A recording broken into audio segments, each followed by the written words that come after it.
welcome everyone to the light tonight, this warm Thursday night. Yeah. It's a warm one today. I was running some errands and dang. It was hot today. It was warm tonight. It was hot. Yeah. Anyway, as Bryce mentioned earlier, we are still in Judges, moving on from Deborah and Barak on to Gideon.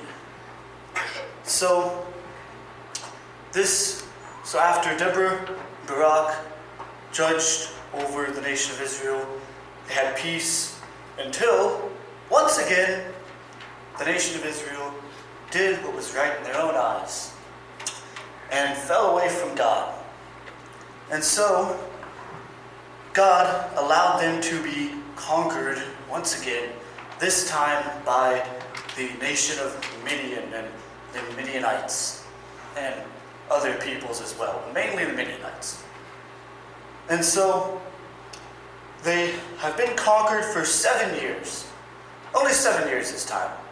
Not as bad as the previous multiple years. So, but 7 years in slavery is not fun.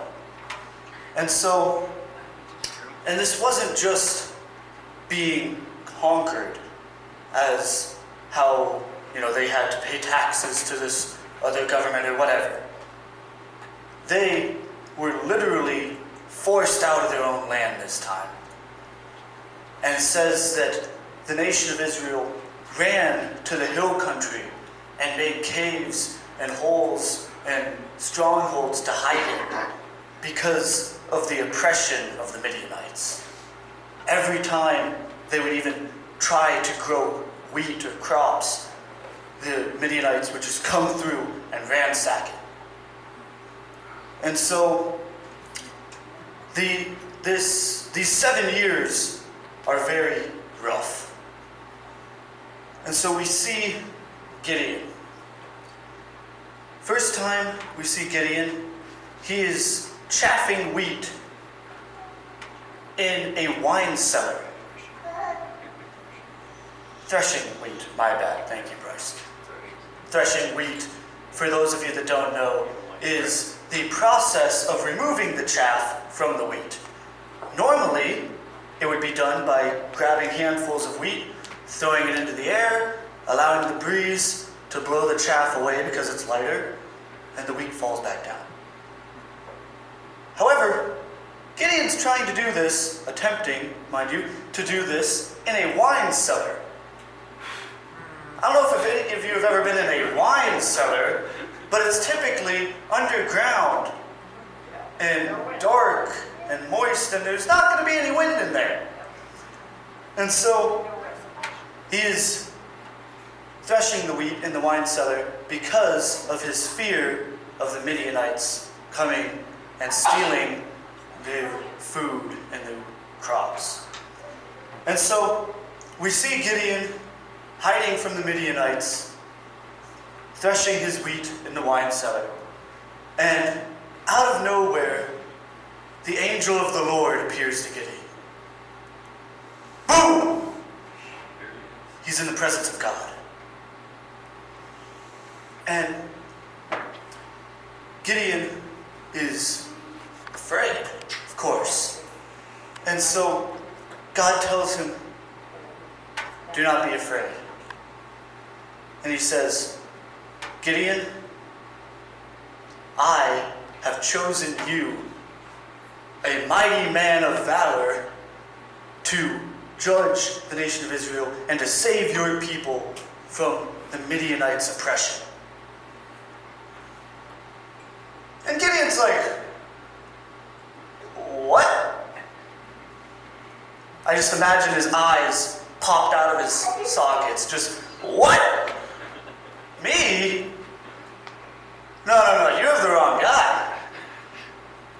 And so, first of all, Gideon's first thought is this really God?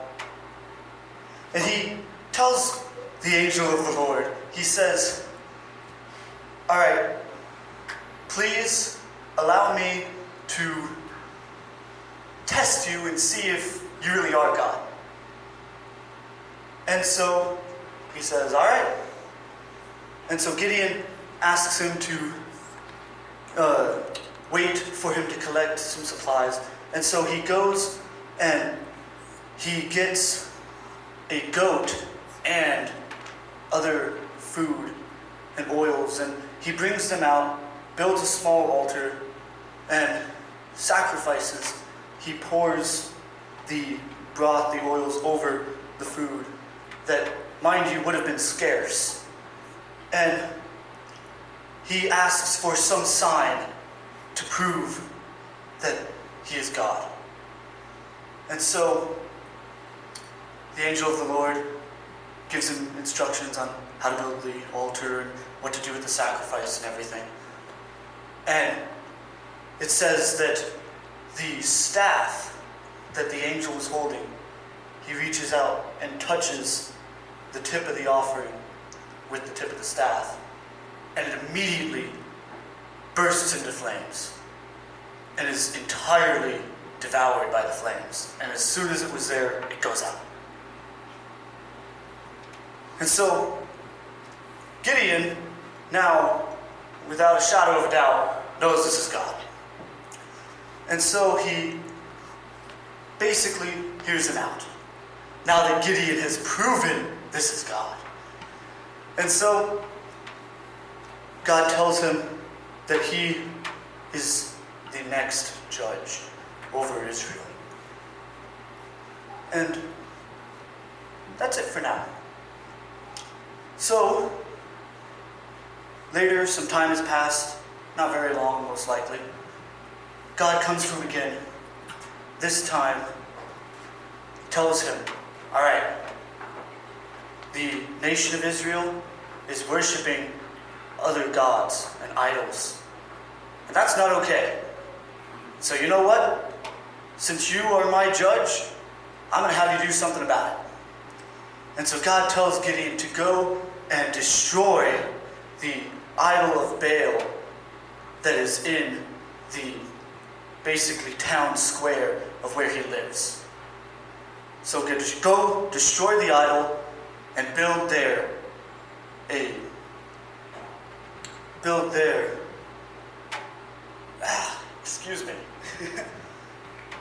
an offering for me. So where you once worshipped the idols and the false gods, you will now worship me. And so Gideon says, all right, I can do that.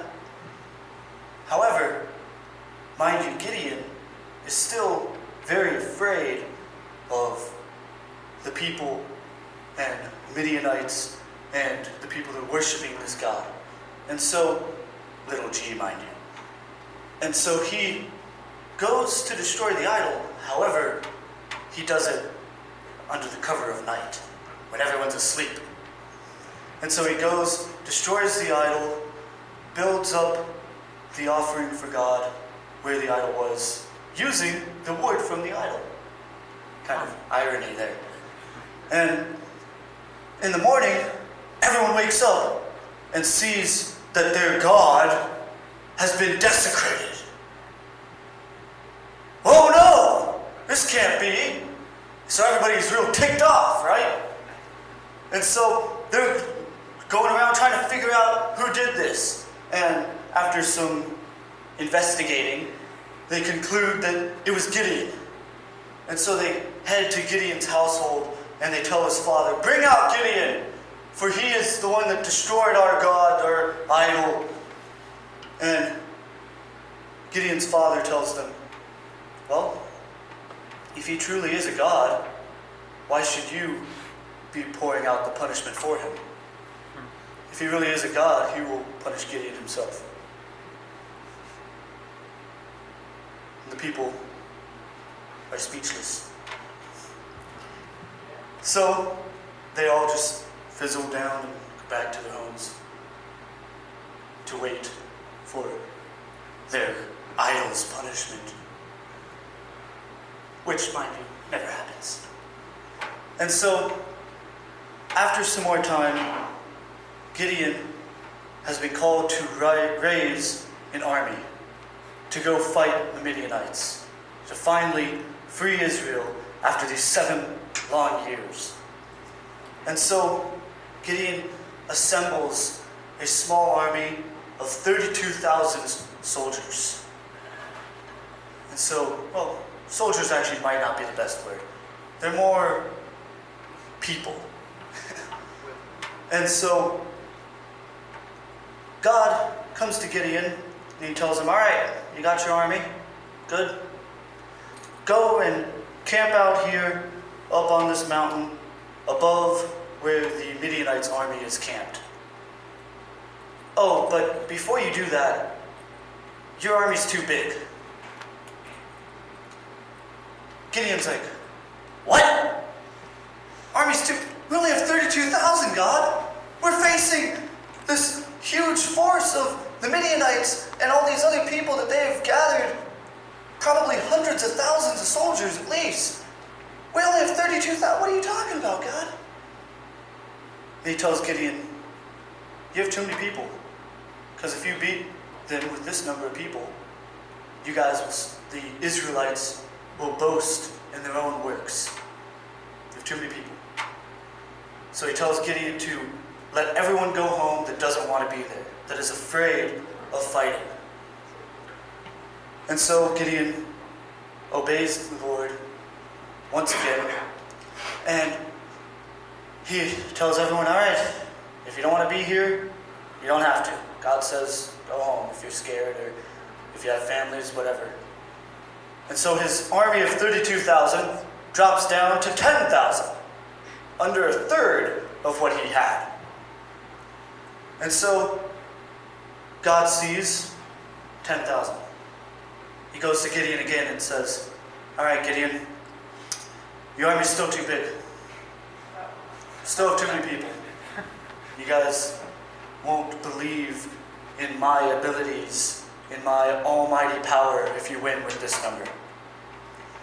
So God tells Gideon to send the whole army, 10,000, down to the river and allow them to drink. And every man that drinks and laps the water as a dog would lap, you can keep. And everyone that kneels down and cups the water with his hands to send home. And so, once again, Gideon is obedient, and he sends the army down to drink, and all those that lap like a dog stay, and the number dwindles down once again from 10,000 now down to 300. That's a pretty big difference for those of you that aren't a math whiz.